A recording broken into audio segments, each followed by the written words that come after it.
Happy holidays. Yeah, happy holidays to you as well. You're going to be spending yours in San Diego. Yes. For a game that one team is whole and one team is not. That's been a hot topic the last couple of days. I mean, for more than the last couple of days, but it's been brought to light here in Syracuse because of the opponent and everything that's happening in Washington State. 24 guys in the portal. They lose their coordinators. Now they lose their head coach.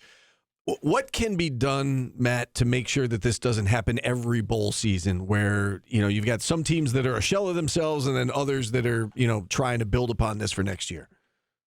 I'm not really certain. I understand the reason for why some of this happens now, and it's not going away. Everybody wanted freedom of movement among the players, right? And that's what's happening. For them to enroll at the next school that they're going to, it kind of has to happen now. Spring semesters start in the middle of January or first part of January, paperwork and all of that associated with that.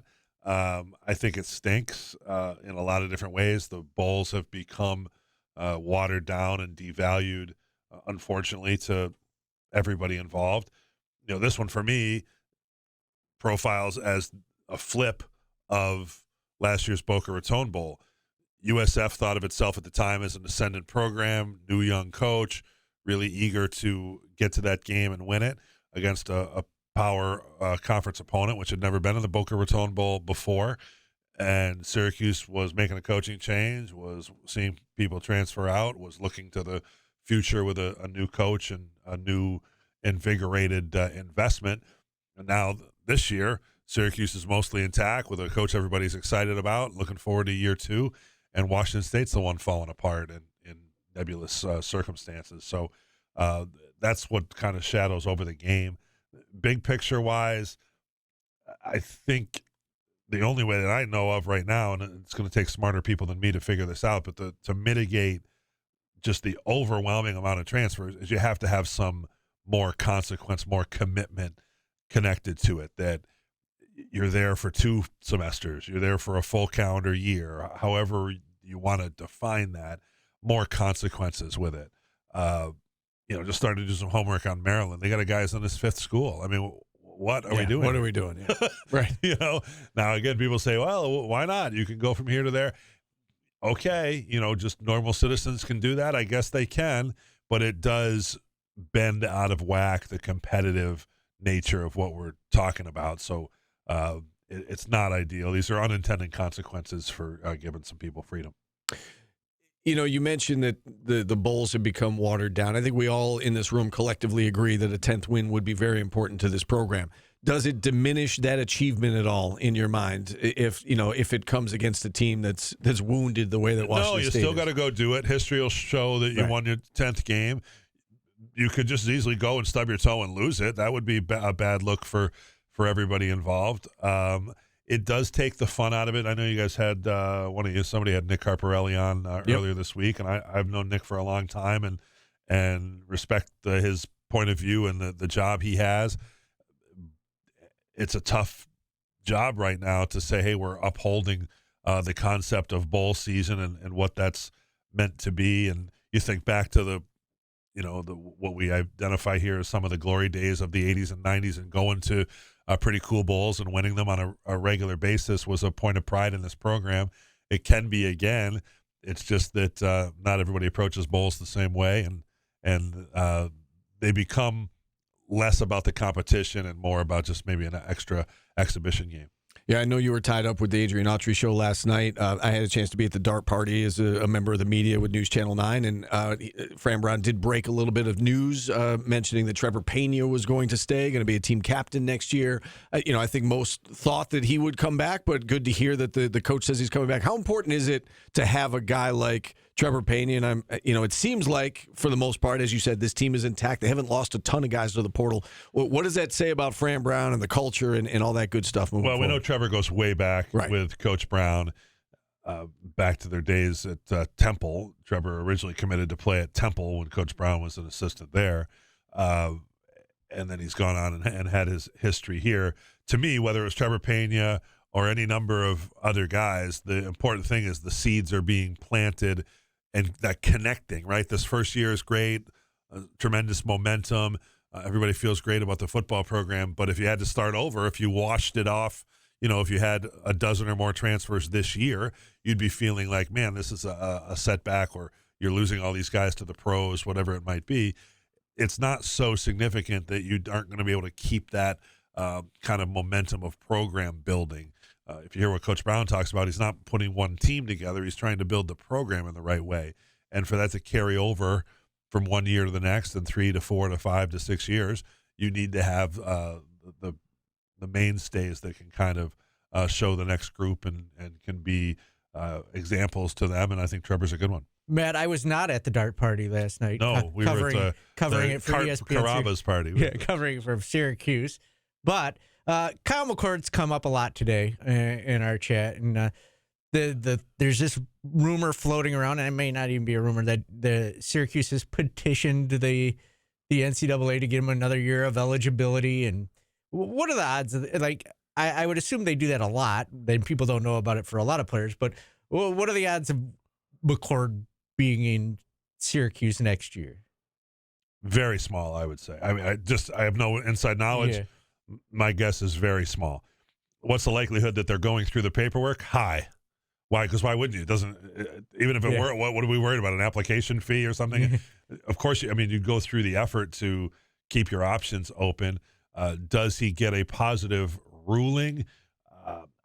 I don't know. Is that a 50-50 kind of call? For people unaware, what would be the beef? He in his redshirt freshman season, he played in a 5th game with Ohio State. It was a blowout in November against Michigan State. They won by 100. He played a handful of snaps. Absent that, he would have only played 4 games. The year wouldn't have counted against him, and he'd have another year of eligibility. That's the claim you would make to try to get a year back. A lot of other things would have to fall into place for that to make sense for Kyle. He'd have to feel like his draft prospects weren't that great, that the NIL here was better in the long run for him, that he wanted to come back, and against the schedule and all of that. My personal, I'd love to see it, obviously, but my personal feeling is that I would be stunned if Kyle McCord was the quarterback here next year. Yeah, fair. All right, let's talk a little. Yeah, I want to follow that up. How do you feel about the situation now? We discussed this. That's a big set of cleats to fill if you're coming into Syracuse as the next quarterback. What direction would you go next year? Would you be looking for a kid in the transfer portal that has experience, or would you maybe say, hey, let's build up and get a guy we can have for a couple of years? Yes. Both? I don't think you want to, on a regular basis, go with the 1-year deal. Yeah. We all know what the schedule looks like next year. It's brutal.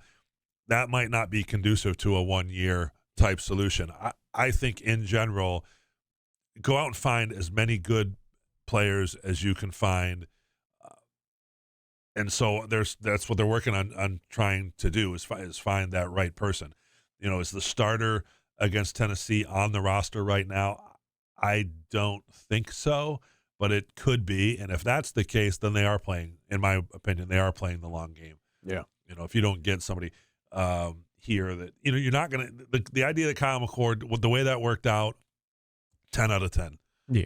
And he set the bar very high for whatever might be the case for the next person.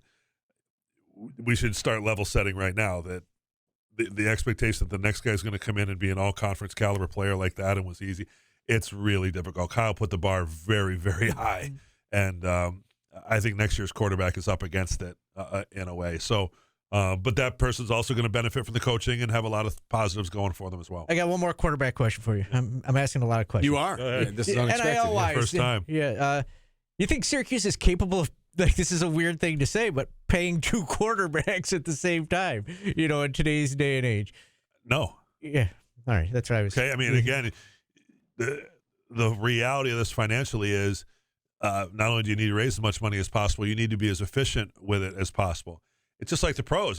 This is pro sports now. Why do what do you want most in the NFL?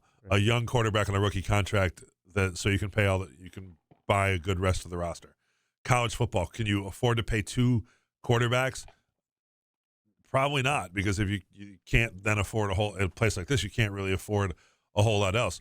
What are you proposing? A 2 quarterback system? pay somebody through NIL and they sit. I mean, who wants that? Well, yeah, well, that's what I was saying. They would have to do. You get a young kid and an experienced guy at the same time. Yeah, potentially. The younger ones obviously are going to come in at a value. They haven't demonstrated, again, we're all hypotheticals here. They haven't demonstrated the background that's worthy of a super large investment. I wouldn't count out somebody like a Jakari Williams. Looks like a pretty good prospect. Maybe he is a 2, 3, 4 year starter. I don't know that he's stepping right in. He's certainly not filling Kyle McCord's shoes next year. Right. I mean, that would be completely unforeseen and a heck of a achievement. So I think, again, with no real inside knowledge here, they're really looking and trying to get as many good players as they possibly can get as efficiently as possible. The difference between Syracuse and the very upper echelon with the $20 million payrolls and all that is, and I know you guys want to talk basketball, is the same thing. Your misses get exposed. You really got to do your best to not miss in the transfer portal world and be efficient with your dollars and find a way to stretch them as best as possible. All right, let's switch to basketball here as we wrap up this interview. And I want to get your thoughts, Matt, on where this team is right now. Obviously 5-5, and a tall order on Saturday against Maryland could very well be 5-6. What is fixable with this team, with what you've seen through 10 games so far, and what is not fixable in your opinion this season? Whether JJ comes back or whenever, whether he comes back or not. I would start with the non-fixable. I don't think anybody's going to develop additional characteristics. Eddie Lampkin's not all of a sudden going to be 25-15 and throwing down dunks and being above the rim and being some super athlete. Jaquan Carlos is not going to score anything like Judah Mintz or J.J. Starling. What is fixable, in my mind, you're going to get J.J. Starling back. What percentage and what date and all of that is hard to say. But let's, just for the sake of argument, say he's back, roughly for the start of conference play. Let's say he makes that trip to Florida State. That's a January 4th game. That may be a little early, maybe, give or take a week or something in that neighborhood. And he comes back more or less like himself. That is a huge improvement. Chris Bell just bounced back to something reasonable that we expect out of Chris Bell. Jaquan Carlos, continue what you've shown. He's increased his scoring in 4 straight games. He is facilitating offense and getting production there. Elijah Moore, nobody expects you to jump into the starting lineup and average 15 to 18 points. He's shown his moments. He's going to have setbacks. That's what freshmen do. It's not a smooth transition. Donnie Freeman, I think, is a stud. Do what you do, but you also have to, that he's going to have nights that are not his night. Jair Davis, I think, is a strong suit in terms of a steady Eddie veteran player, probably the most reliable, you get what you expect on a regular basis player on the team. That, I think, is your core. And if they all kind of bounce back in the way, this team has been set back by a lot of different things, and one of them is they got 2, 3, 4 key players that are underperforming at the same time, and they can't get around it, And so, and the expectation that these guys bounce back to what you expected them to be and what they're capable of, then I think everybody has a chance to benefit from it. We are running late here, but I do want to get your thoughts on one other thing. When you hear fans say, and there's been a lot of it on this show, on social media, so on and so forth, this is already a lost season. What is your reaction when you hear that? Well, I think that's a slightly, we can sit here and I guess we're in the words business. We can sit here and parse the words. First of all, again, 10 games in, I'm not ready to call it one way or the other. Lost season, I can come around to that a little bit if you think, well, look, I'm in it for March Madness. Their March Madness hopes are less likely now, and so, I'm going to moan about it, and this isn't for me. I can at least sort of understand that. The season is over. I'm just not a believer in that because they got 20-plus more games to go. We're still invested in it. It's still ramping. It's still part of the overall arc of this whole thing, depending on how long you look at it and how old you are and how long you've been a fan. It's part of leading into next year and everything else.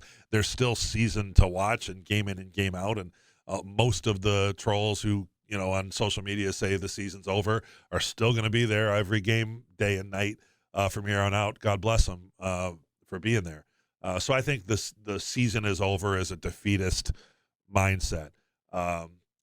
Lost. I'm not ready to say that. I think there could well come a time, when it's apparent that the NCAA is a long shot. That's a disappointing thing for everybody. I just have a hard time being pissed off in December for anticipation of disappointment in March. Like, oh man, March is going to suck, so I'm going to be mad about it now. Yeah, be mad about it. So they're up against it. I don't think there's any question about that. If they don't win this game against Maryland, basically have a 500 non-conference record is going to be unsightly going into the first of the year, basically.